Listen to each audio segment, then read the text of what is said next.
palace aegis rippled with energy as the bombardment of the Warmaster's fleets rained down upon the Imperial Palace. To Captain Segar Artarus, the sights and sounds of the bombardment, the roar of the palace guns and the siege had become normal, and he wondered what the sounds of silence would be like again. It had been weeks since the bombardment of Terra had begun, and months since he had been placed as commander of a 3-kilometer section of the Twilight Wall of the palace defences. In his time as commander, he had watched as the fanatic hordes of the Warmaster descended upon the outwork defences, followed by the iron monstrosities of the Dark Mechanicum. Through their attacks, the lines of conscripts became weaker and weaker outside the walls, as the assault of the Warmaster's forces had continued. Segar had been forced to order the palace guns to fire more and more as the frequency of the attacks increased, and even more frequently since the Death Guard had landed upon the world. Segar looked down at the outwork defences. He longed to be down there, to join them, to take the fight to the Warmaster's horde on the ground, and to the throne world itself. But orders were orders, so on the wall he remained. An incoming voxhail on his private channel announced the arrival of Captain Hartural of the 5th Legion.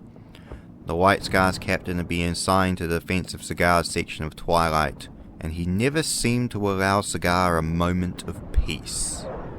The White Scar seemed to be aware of Segar's annoyance at the 5th Legion captain's constant questioning, and Segar had come to believe that the White Scar captain found Segar's annoyance amusing. The White Scar, clad in his ceremonial Mark IV battle plate, walked to alongside the Blood Angel's captain. Grudgingly, Segar accepted the private vox hail. The heavily Chagorian accented low Gothic voice spoke. "Cousin, another day upon the walls. Do you think the Warmaster will make his attack soon?" It had been a question that the White Scar had asked every day upon the wall, and every day Segar had declined to answer as not to tempt fate. The Warmaster's forces would attack when they attacked. Every day they didn't was another day for Gilliman and the Lion to arrive in system.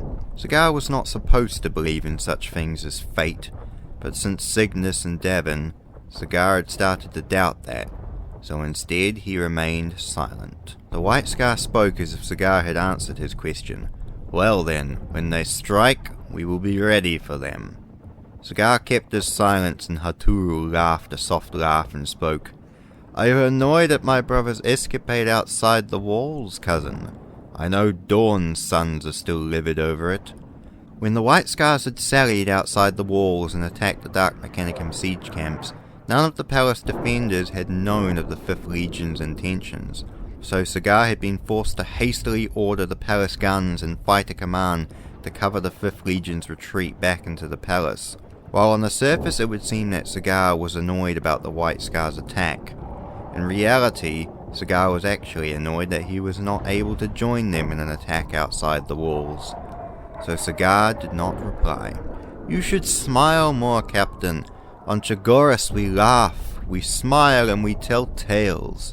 You Terrans never seem to smile." Segar knew that to engage with the White Scar would only encourage him, but despite that he spoke. "And what makes you think I am Terran, Captain?" Segar could tell that Hartural was smiling inside his helmet. "Well, in my experience, cousin, I have found that Terrans are very humorless and serious. Brutal and efficient on the battlefield, but sullen and grim outside of it. Perhaps that is just you young bloods are always lacking in the seriousness that a situation deserves." "So you are Terran then? Only a Terran speaks so? Or perhaps one of the Lion's sons?" Segar smiled to himself. He had made friends with a handful of Dark Angels during the time of Imperium Secundus, and what the White Scar's captain said was not inaccurate of them. "I am not Terran, but I am from the Sol system," Segar admitted. "Of Sol, but not of Terra. So that explains your title then, Neptunian Reaver." Segar smiled inside his helmet again. "You've been talking to the rest of my company, White Scar." "Who told you?" "Sergeant Telsum. He was most forthcoming, and almost able to tell his tale as well as a Chagorium." Segar started thinking that the sergeant of the breaches had always been very loud-mouthed for a Bowlight, but he was cool and efficient once the bolts started flying, so Segar chose to ignore it. "What did he tell you?" "He told me your title, and many of your recent battles of the Crusade. But even he admitted he did not know the tale of how you earned your title." The bombardment from orbit abruptly silenced, ceasing any further discussions. "I think today is the day, White Scar." Segar turned and looked along the wall towards Kashito Gate, and through the Vox filters he heard a sonic boom followed by a massive explosion, and he watched as the palace aegis rippled and died over the outwork defences outside the walls. Klaxons and alarms from inside the palace echoed out as a priority signal from Bab Command voiced inside his helmet. "Incoming Traitor Legion drop assault. All defenders prepare for assault." Segar unclamped his twin bolter and drew his Paragon blade as he blink-clicked his orders through to his company to prepare for assault. Hartural drew his Tulwar and Volkite and looked up into orbit. "It is time for the song of battle to start again, cousin," he voxed before changing his signal to order the rest of his White Scars into battle. Segar ordered the palace guns to fire at will as he saw the traitors outside the walls begin another attack as the bombs from orbit hammered the outwork defences. Hartural voxed to Segar as he raised his Volkite above. "From the sky, cousin!"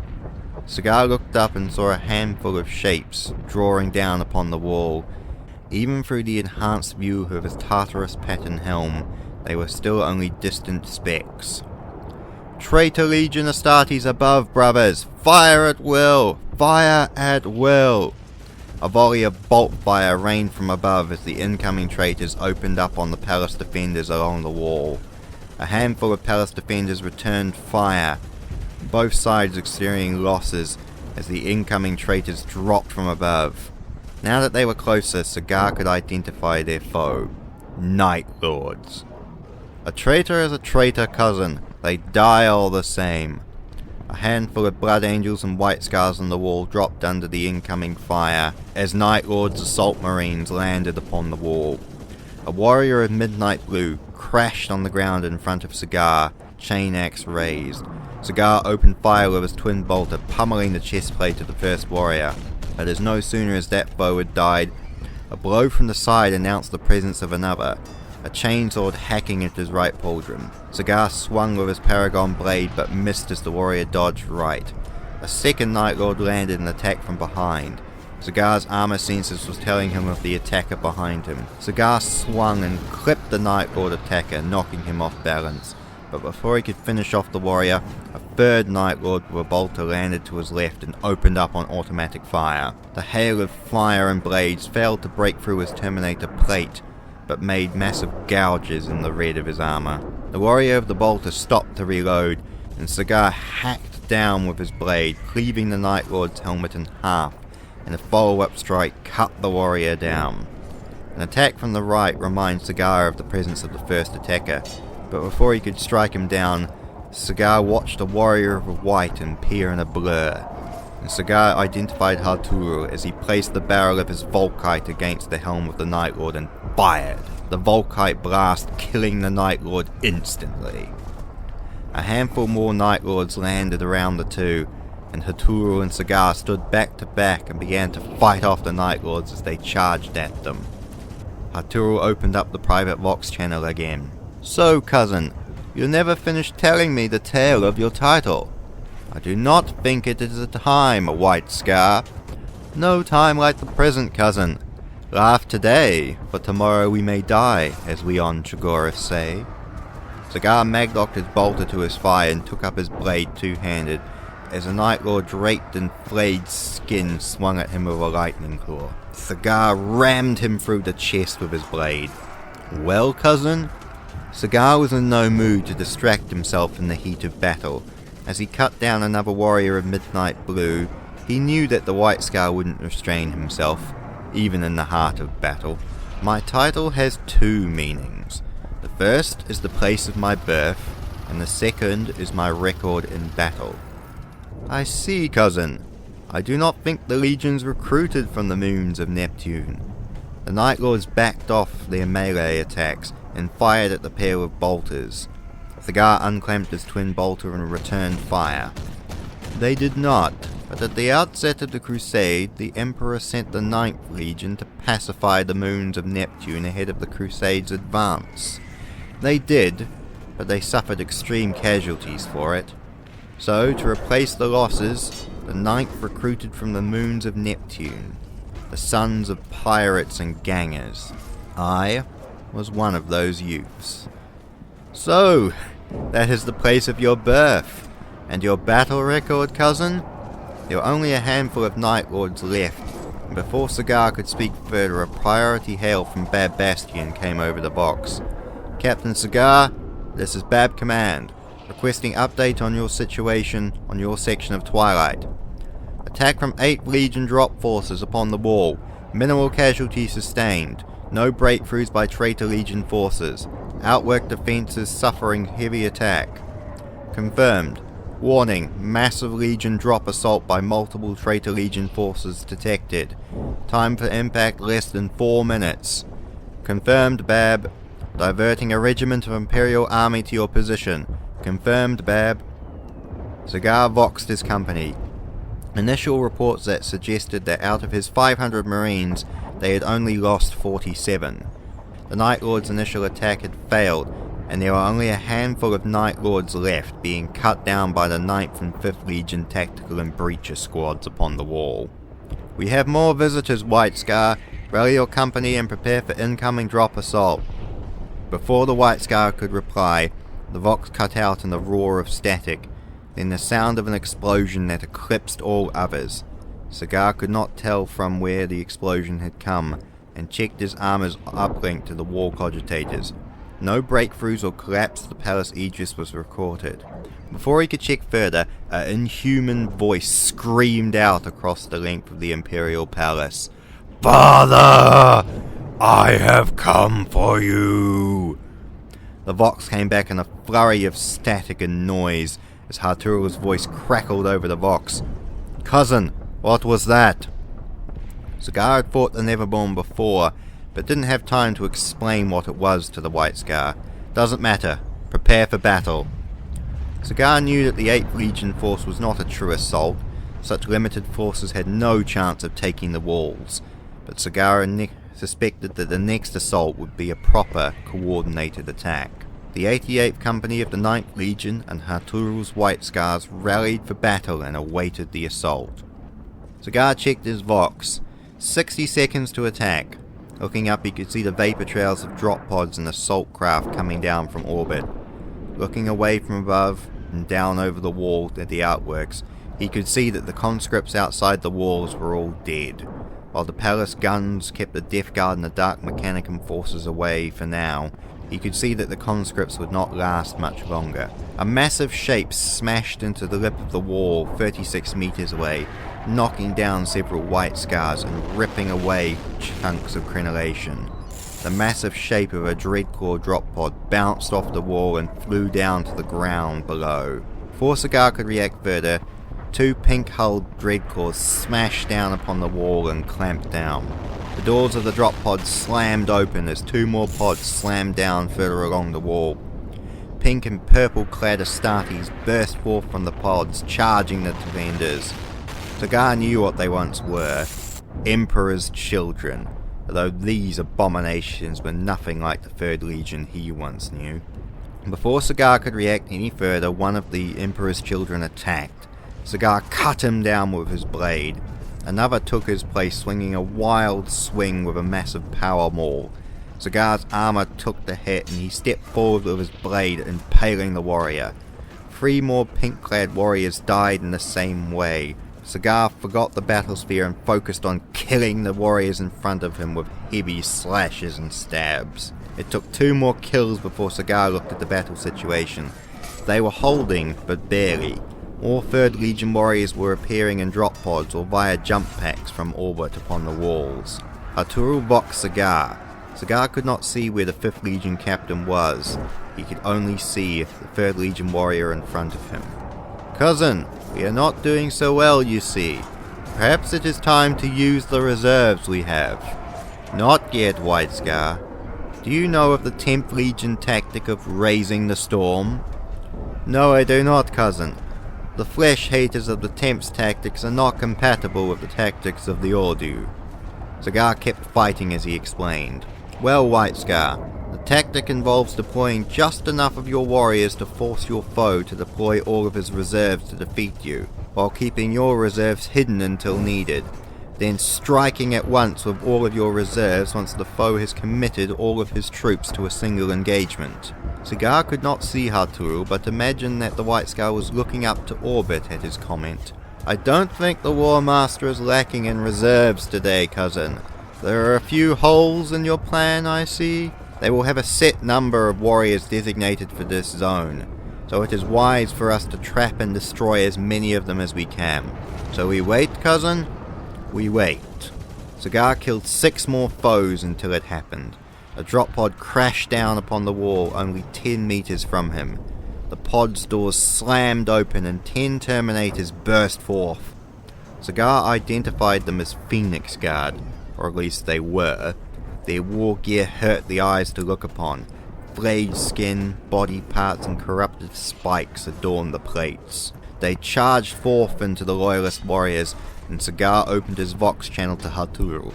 It is time to unleash the storm, cousin. Segar blink-clicked his command to his hidden reserves. Unleash the storm, brothers! From the 2 wall towers at the either end of Segar's commanding section of Twilight, waiting Loyalist forces charged forth. 4 contempted dreadnoughts, 2 leviathans, 24 Terminators, and almost 100 Marines of the 9th and 5th Legions charged forth. A wave of white and crimson smashed into the 3rd Legion assault.